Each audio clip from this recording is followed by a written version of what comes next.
નમસ્કાર વિદ્યાર્થી મિત્રો, પરિશ્રમ એજ્યુકેશનમાં આપણું સ્વાગત છે। આજે આપણે ધોરણ 8 વિષય સામાજિક વિજ્ઞાન પ્રકરણ છે માનવ સંસાધન।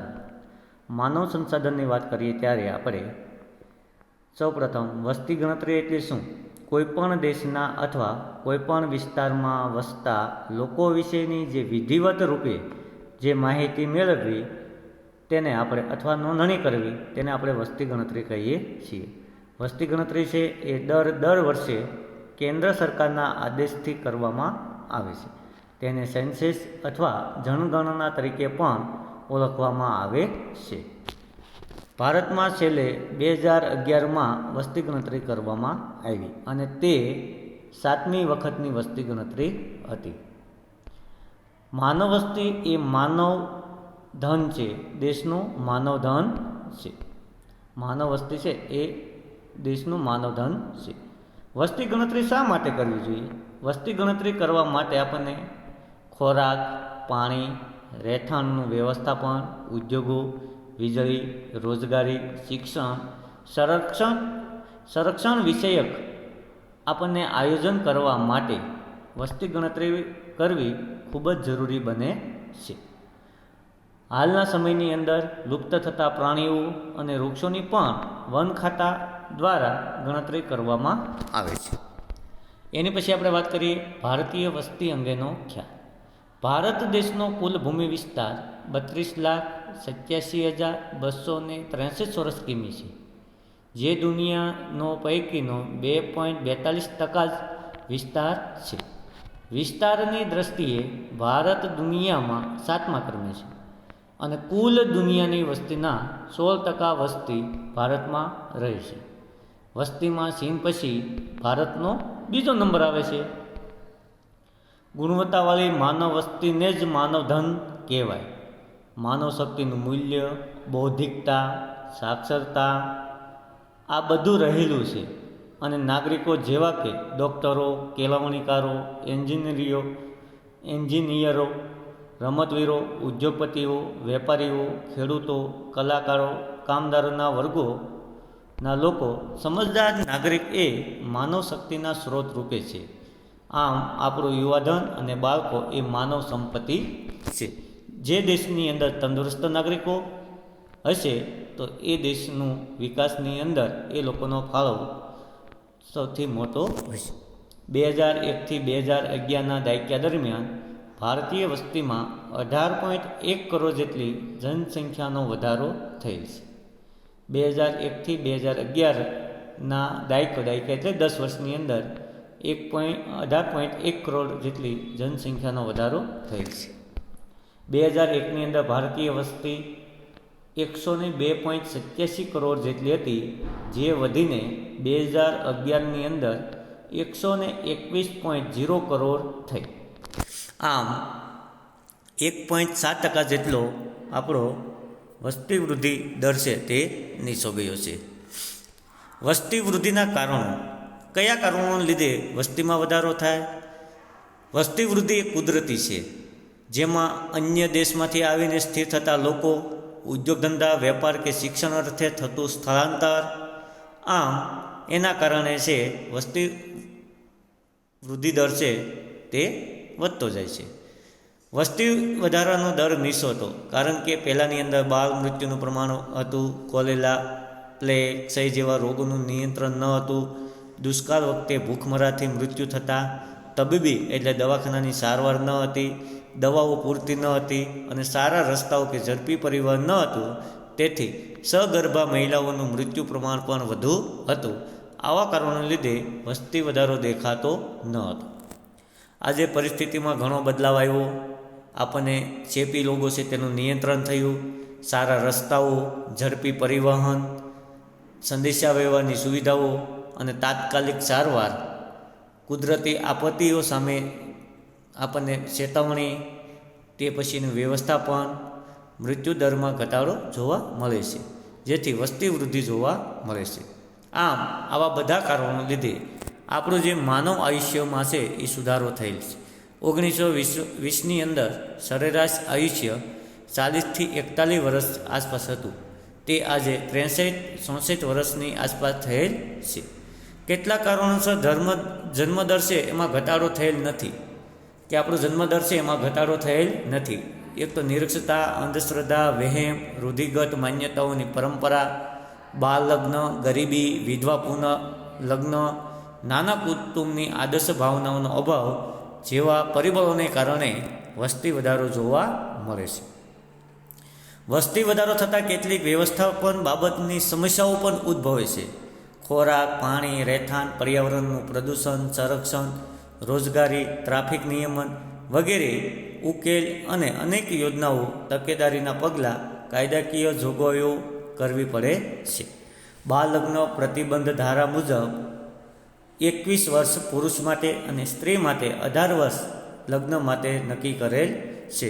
જો એ પહેલાં એ લગ્ન કરે તો એ ગુનો બને છે. ઓછા બાળ, જય ગોપાલ, નાનું કુટુંબ, સુખી કુટુંબ, આવું આદર્શ કુટુંબ આપણે અપનાવવું જોઈએ.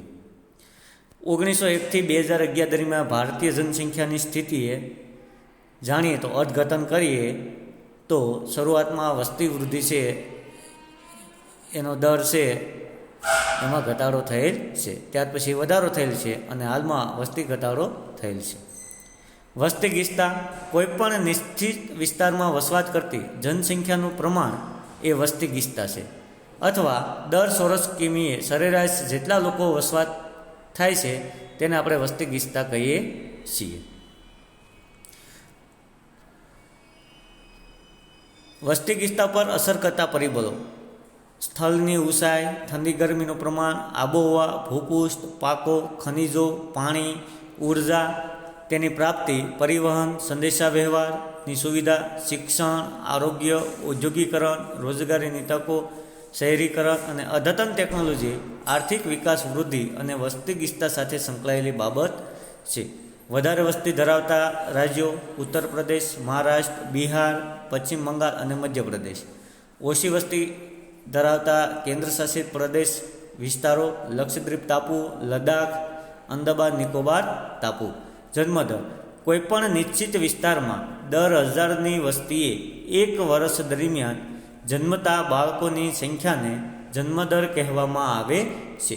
કોઈપણ નિશ્ચિત વિસ્તારમાં દર 1000ની વસ્તીએ એક વર્ષ દરમિયાન જન્મતા જીવિત બાળકોની સંખ્યાને જન્મદર કહેવામાં આવે છે. કોઈપણ નિશ્ચિત વિસ્તારમાં દર 1000ની વસ્તીએ એક વર્ષ દરમિયાન મૃત્યુ પામનાર સંખ્યાને મૃત્યુદર કહેવામાં આવે છે.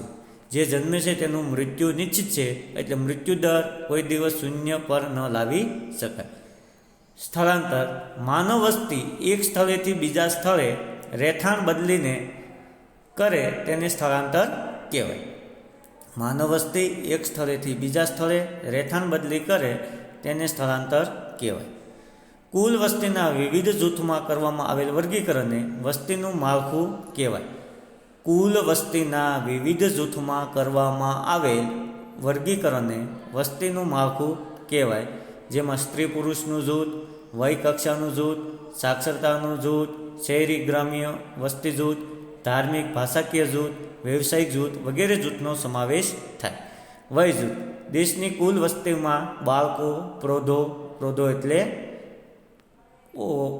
15થી 59 વર્ષના, વરિષ્ઠ નાગરિકો 59થી ઉપરના નાગરિકોનો સમાવેશ થાય અને જેને વય જૂથમાં વહેંચવામાં આવે છે. બાળકોનું જૂથ 0થી 14 વર્ષ, પ્રૌઢોનું જૂથ 15થી 59 વર્ષ અને વરિષ્ઠ નાગરિકોનું જૂથ 59થી ઉપરના લોકોને વરિષ્ઠ નાગરિક જૂથ.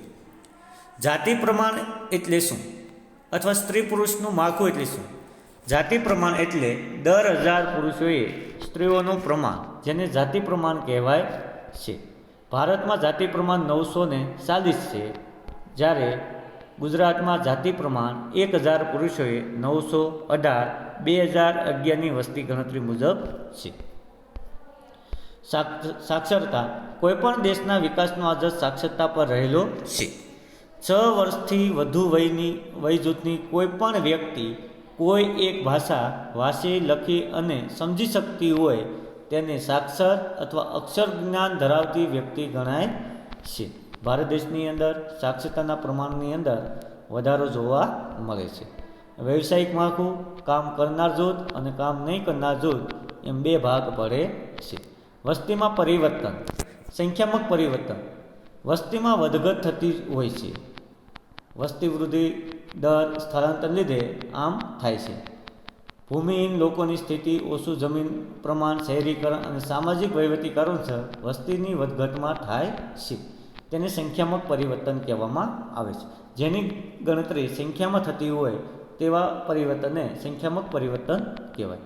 ગુણાત્મક પરિવર્તન વ્યક્તિના વિચાર, સ્વભાવ, રહેણીકરણી, જીવનશૈલીમાં આવતું પરિવર્તન એ ગુણાત્મક પરિવર્તન છે. ખંત, ઉદ્યમ, રાષ્ટ્રીય ભાવના, ઉત્સાહ, સાહસ વગેરે જવાબદાર કારણો છે. ધાર્મિક જૂથ. ભારત સર્વત્ર ધર્મ સમભાવ ધરાવતો દેશ છે. હિન્દુ ધર્મની પ્રજા સૌથી વધારે છે. ત્યાર પછી ઇસ્લામ, ખ્રિસ્તી, શીખ, બૌદ્ધ, જૈન, જરથોસ્ત્રી ધર્મ પાળતા લોકો રહે છે. ભાષા જૂથ. ભારત દેશની અંદર વિશાળ વિવિધતા ધરાવતો દેશ છે. અનેક ભાષાઓ અને બોલીઓ બોલાય છે. બંધારણ મુજબ હાલમાં 22 માન્ય ભાષાઓ છે. હિન્દી અને અંગ્રેજી વહીવટી ભાષાનો દરજ્જો આપવામાં આવેલ છે. આરોગ્ય જૂથ. માનવીનું આરોગ્ય એટલે શારીરિક, માનસિક, આર્થિક, સામાજિક, આધ્યાત્મિક તત્વો સાથે સમૃદ્ધિ આરોગ્ય કહી શકાય છે. રાષ્ટ્રીય વન નીતિ. 1951થી રાષ્ટ્રીય વન નીતિ નક્કી કરવામાં આવી છે, જે વસ્તી નિયંત્રણ કરવા માટે આ નીતિ બનાવવામાં આવી. વસ્તી નીતિના ભાગરૂપે પોષક આહાર યોજના, માતા શિશુ સંભાળ સારવાર, સ્વચ્છ પાણી, શાળા આરોગ્ય કાર્યક્રમ, બાળ અધિકારોનું રક્ષણ જેવા યોજનાઓ છે રાખીને બાળકોનું આરોગ્ય સુધરે અને બાળકો પંચવર્ષીય યોજનાઓ વગેરે જાગૃત બનીને આ પ્રદાન છે એ નક્કી કરવામાં આવ્યું છે. તો સ્વચ્છ ભારત સમૃદ્ધ ભારત હશે. શારીરિક માનસિક સમૃદ્ધ નાગરિક એ જ સમૃદ્ધ દેશ છે. ઓછા બાળ, જય ગોપાલ, હમ દો હમારે દો, નાનું કુટુંબ સુખી કુટુંબ આવા સૂત્રો અપનાવીને આપણે વસ્તી વૃદ્ધિનો દર ઘટાડવામાં મહત્ત્વની કામગીરી કરશું. હવે પ્રકરણ છે 7, મહાત્માનો માર્ગ પર 1. આપણે અગાઉ મહાત્મા ગાંધીજી વિશે વાત કરીએ ત્યારે ગાંધીજી દક્ષિણ આફ્રિકા ગયા અને ત્યાં કાળા અને ગોરા વચ્ચેના જે રંગભેદ છે એ સત્ય અને અહિંસાના લડતથી એક અનોખી પદ્ધતિ દ્વારા તે સત્યાગ્રહ અને એને તેમાં સફળતા મેળવ્યું. એનું નામ સત્યાગ્રહ આપવામાં આવ્યું. ગાંધીજીના પરિચયની વાત કરીએ. જન્મ, પૂરું નામ મોહનદાસ કરમચંદ ગાંધી, જન્મસ્થળ પોરબંદર, પત્ની કસ્તુરબા, રાજકીય ગુરુ ગોપાલ કૃષ્ણ ગોખલે અને નિર્વાણ દિન 30/1/1948. સમાધિ રાજઘાટ દિલ્હીની અંદર આપી. એની આત્મકથા છે સત્યના પ્રયોગો. આધ્યાત્મિક ગુરુ શ્રીમદ રાજચંદ્ર, માતા પુતળીબાઈ અને જન્મ 2 ઓક્ટોબર 1869. ગાંધીજી ઈસવીસન 1915માં 46 વર્ષની ઉંમરે ગાંધીજી ભારત આવ્યા અને મુંબઈના એપોલો બંદરે તેમનું ભવ્ય સ્વાગત થયું. ગોપાલકૃષ્ણ ગોખલેના કહેવાથી ગાંધીજીએ પહેલા વર્ષે આખા ભારતનો પ્રવાસ કર્યો અને ભારતના પ્રવાસ કરીને લોકોની જરૂરિયાત અને પરિસ્થિતિને સમજવાનો પ્રયાસ કર્યો. ગાંધીજીએ 25 મે 1915ના દિવસે અમદાવાદમાં કોસરબ સત્યાગ્રહ આશ્રમની સ્થાપના કરી. આજે આપણે એને સાબરમતી આશ્રમ તરીકે ઓળખીએ છીએ. ત્યાર પછી ચંપારણ સત્યાગ્રહ 1917. બિહારની તળેટીમાં નેપાળની નજીક બિહારનો ચંપારણ પ્રદેશ આંબાવડિયા માટે પ્રખ્યાત હતો. યુરોપિયન જમીનદારો છે એ જમીનના 3/4 ભાગ ગળીનું ફરજિયાત વાવેતર કરી ઉત્પાદન સસ્તી કિંમતે વેચવાની ખેડૂતોને ફરજ પાડતા. આમ રાજકુમાર શુક્લના આગ્રહથી આ પ્રશ્નની તપાસ કરવાનું ગાંધીજીએ નક્કી કર્યું અને એ પહેલાં ત્યાંના મેજિસ્ટ્રેટ નોટિસ દ્વારા ચંપારણ જિલ્લો તાત્કાલિક છોડી દેવાનું ફરમાન કર્યું. પણ ગાંધીજીએ આ નોટિસનો શું કર્યો? અનાદર કર્યો. ગાંધીજી ખેડૂતોની મુશ્કેલીઓ તૈયાર કરી સરકારમાં રજૂઆત કરી અને ચંપારણના મોટિયાહારી ગામમાં રહીને ગાંધીજીએ આ પ્રથા સામે લડત ચલાવી હતી અને છેવટે સત્યાગ્રહ છે એ સફળ થયું. ખેડા સત્યાગ્રહ 1917ની અંદર ખેડા જિલ્લાની અંદર અતિ વરસાદને કારણે પાક નિષ્ફળ ગયો. સરકારે ખેડૂતોનું મહેસૂલ માફ કરવાને બદલે જમીન મહેસૂલ છે એ ઉઘરાવવાનું નક્કી કર્યું. મહેસૂલ એટલે કર. ગાંધીજીના હેઠળ ખેડૂતોએ બ્રિટિશ સરકાર સામે સત્યાગ્રહ શરૂ કર્યો. ગાંધીજીએ ખેડૂતોને કહ્યું કે આપણી સરકાર આપણી માંગણી ન સ્વીકારે તો આપણે મહેસૂલ ભરવાનું નથી. આ અકલને માનદે સરદાર વલ્લભભાઈ પટેલે પોતાની વકીલાત છોડીને આંદોલનમાં આવ્યા. ગાંધીજીએ કમિશનરને પત્ર લખીને જણાવ્યું, જો નબળી સ્થિતિવાળા ખેડૂતોનું મહેસૂલ માફ થશે તો સારી સ્થિતિવાળા ભરી દેશે. અને આ આંદોલન અંતે પણ સફળ થયું. લોલેટ એક્ટ 1919. બ્રિટિશ સરકારે લોલેટ એક્ટની જાહેરાત કરી. આ એક્ટ અનુસાર કોઈપણ વ્યક્તિની ધરપકડ કારણ આપ્યા વિના કરી શકાય, અદાલતમાં કેસ ચલાવી શકાય અને એને સજા પણ કરી શકાય એવી જોગવાઈ હતી. આ એક્ટ દ્વારા અભિવ્યક્તિની સ્વતંત્રતા, વાણી સ્વાતંત્રતા જેવા મૂળભૂત અધિકારો પર અંકુશ લગાવતો હતો અને વધુ પડતા પોલીસને અધિકારો મળે એ હેતુથી આ કાયદો હતો. તેથી આ કાયદાનો ગાંધીજીએ વિરોધ કર્યો અને લોલેટ એક્ટને કાળો કાયદો કહ્યો. જલિયાવાલા બાગનો હત્યાકાંડ 30 માર્ચ 6 એપ્રિલ 1919 પંજાબની અંદર અમૃતસરની અંદર થયો હતો. ડૉક્ટર સત્યપાલ કિસલુ લોલેટ એક્ટના વિરોધની અંદર અને એક સભાનું આયોજન કરવામાં આવ્યું હતું. શહીદોને અંજલિ દેવા માટે જનરલ ડાયરે કોઈપણ ચેતવણી આપ્યા વગર આ શાંત સભાની અંદર ગોળીબાર કરવામાં આવ્યો અને આ બાગની અંદર આવવા જવાનો એક જ રસ્તો હતો. ત્યારે એની અંદર ઘણા બધા લોકો મૃત્યુ પામ્યા હતા. ત્યાર પછી છે ખિલાફત આંદોલન. તુર્કની સુલતાની એ વખતે ઇસ્લામ ધર્મનો ખલીફા એટલે ધાર્મિક વડો હતો અને આ ધાર્મિક વડાનું ખલીફા પદ રદ કરવામાં આવ્યું અને જે આંદોલન ભારતમાં થયું તેથી એને ખિલાફત આંદોલન તરીકે ઓળખવામાં આવ્યું. આ આંદોલનને ગાંધીજીએ પણ પોતે સહકાર આપવાનું કહ્યું. અસહકારનું આંદોલન 1920-22. પોતાને પ્રસિદ્ધ પુસ્તક હિન્દ સ્વરાજમાં ગાંધીજી કહ્યું કે ભારતીયની અંદર જે બ્રિટિશ શાસન ભારતીયોના સહયોગથી જ સ્થાપ્યું છે અને એના સહયોગથી જ કારણે ચાલી રહ્યું છે, તો આપણે એને સહયોગ ન દેવો જોઈએ. અને અસહકારના આંદોલન વખતે બે પાસા: વિદેશી કાપડની હોલી કરવી, વિદેશી માલનો બહિષ્કાર કરવો, અસ્પૃશ્યતા નિવારણ, હિન્દુ મુસ્લિમની એકતા, દારૂબંધી, આપણા શિક્ષણનો પ્રસાર કરવો વગેરે જેવા કાર્યક્રમો છે એ કરવામાં આવ્યા.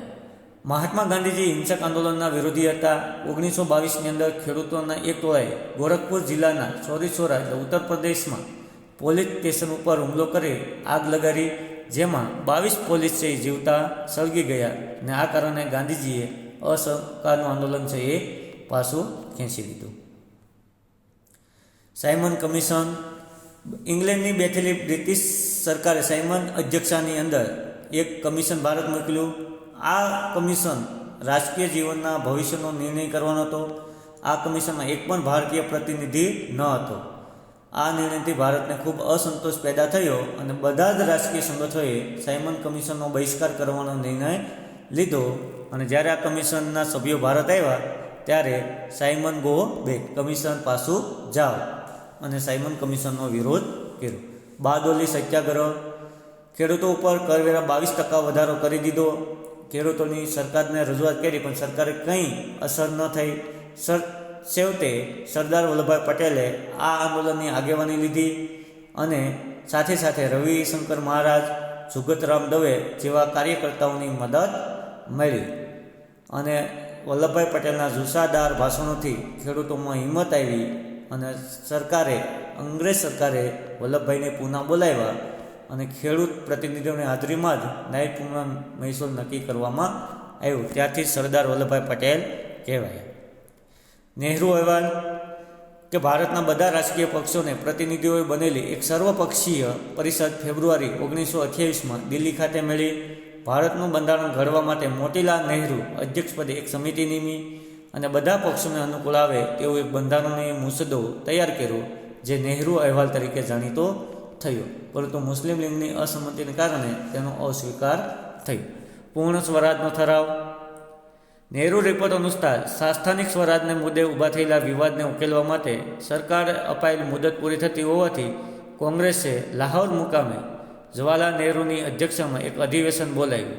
સરકારનો કોઈ પ્રતિસાદ ન મળતા રાવી નદીના તટે મળેલ આ અધિવેશનમાં પૂર્ણ સ્વરાજનો ઠરાવ પસાર કરવામાં આવ્યો. 26 જાન્યુઆરી 1930ના રોજ સ્વતંત્રતા માટેના સોગંદ લીધા. તેથી જ આ દિવસને આપણે સ્વતંત્રતા દિવસ તરીકે ઉજવીએ છીએ. તો વિદ્યાર્થી મિત્રો, હવે આપણે વાત કરવી પ્રકરણ છે 8, ભારતીય સમસ્યાઓ. આંતરિક સમસ્યાઓ વસ્તી વધારો, નિરક્ષરતા, મોંઘવારી, ગરીબી, બેકારી, શહેરીકરણ, સાંપ્રદાયિક ભ્રષ્ટાચાર, આતંકવાદ. પ્રાદેશિક સમસ્યાઓ ભાષાવાદ, પ્રદેશવાદ અને કુદરતી સમસ્યાઓ પૂર, દુષ્કાળ, ભૂકંપ, સુનામી, જ્વાલામુખી. વસ્તી વધારાને કારણે ઘણી બધી સમસ્યાઓ ઉદ્ભવતી હોય છે. પર્યાવરણની પ્રદૂષણ, વસ્તીગીચતા, રહેઠાણ, પાણી, ખોરાક, તબીબી સેવાઓ, શિક્ષણ, રોજગાર, બેકારી, ત્રાસવાદ વગેરે જેવી સમસ્યાઓ છે એ વસ્તી વિસ્ફોટને કારણે થતી હોય છે અને એના માટે નિયંત્રણકારી પગલાં પણ લેવા પડ્યા છે. નિરક્ષરતા એટલે શું? કોઈ પણ વ્યક્તિ એક ભાષા લખી, વાંચી કે સમજી ન શકતી હોય તેને આપણે નિરક્ષરતા કહીએ છીએ. નવા વિચારો, જ્ઞાનને સમજવા સાક્ષરતા અનિવાર્ય છે. શિક્ષિત વ્યક્તિ જ પોતાના વિચારો, અભિપ્રાયો છે એને સમજી શકે છે.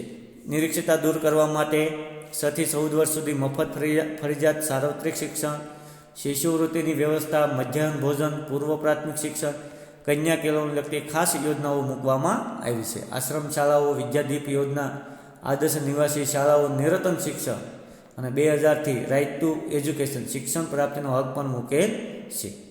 એની પછી છે મોંઘવારી. જીવન જરૂરી ચીજ વસ્તુઓ અને ચીજોના ભાવમાં સામાન્ય રીતે જે વધારો થાય તેને આપણે મોંઘવારી કહીએ છીએ. અને મોંઘવારી છે એ આમ પ્રજા માટે શિર દર્દ સમાન બની છે.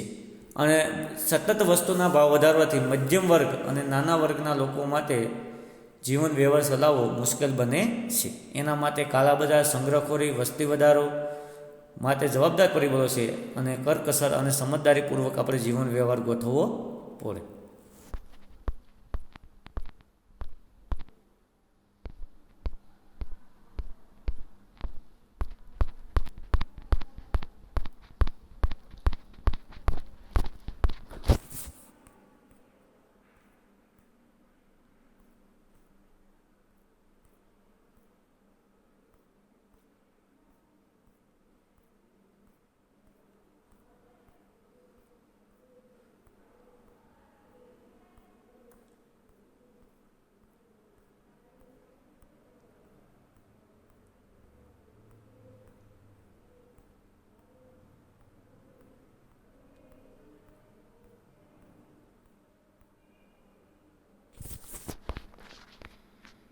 મોંઘવારી, ભ્રષ્ટાચાર એટલે વસ્તુઓ આપણા હકની હોય કે અધિકારની હોય છતાં તે મેળવવા માટે આપણે કંઈક ચૂકવવું પડે તેને આપણે ભ્રષ્ટાચાર કહીએ છીએ.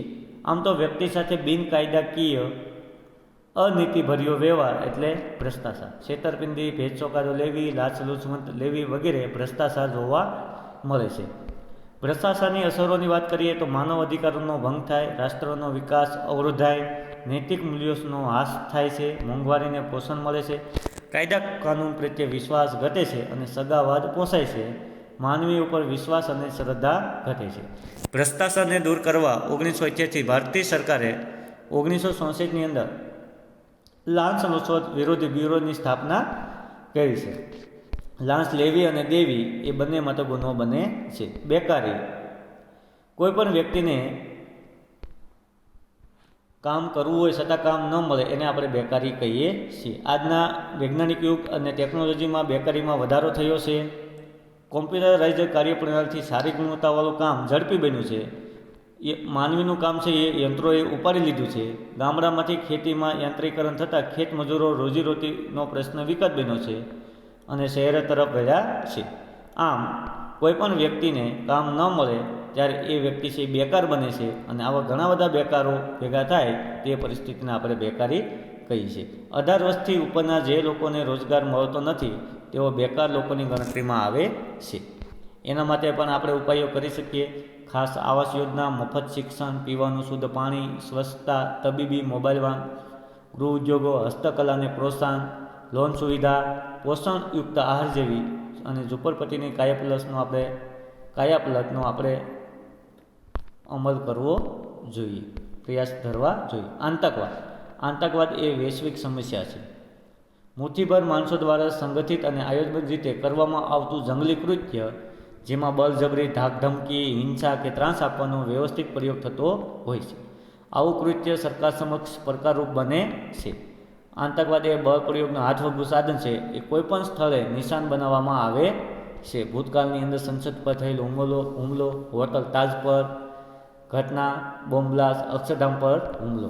આતંકવાદનો સામનો કરવા માટે હિંમત અને દક્ષતા કેળવવી જોઈએ. ગુપ્તચર જાસૂસી તંત્રને કાર્યરત બનાવવું જોઈએ. સીસીટીવી કેમેરા, મેટલ ડિટેક્ટર જેવા આધુનિક ઉપકરણોથી સુરક્ષા દળોને સજ્જ કરવા જોઈએ. આમ રૂઢિચુસ્તતા, સાંપ્રદાયિક, પ્રદેશવાદ, ભાષાવાદ, સીમાવર્તી સમસ્યાઓ, કુદરતી આપત્તિનું પુનર્વસન વગેરે સમસ્યાઓ સરકારરૂપ બને છે.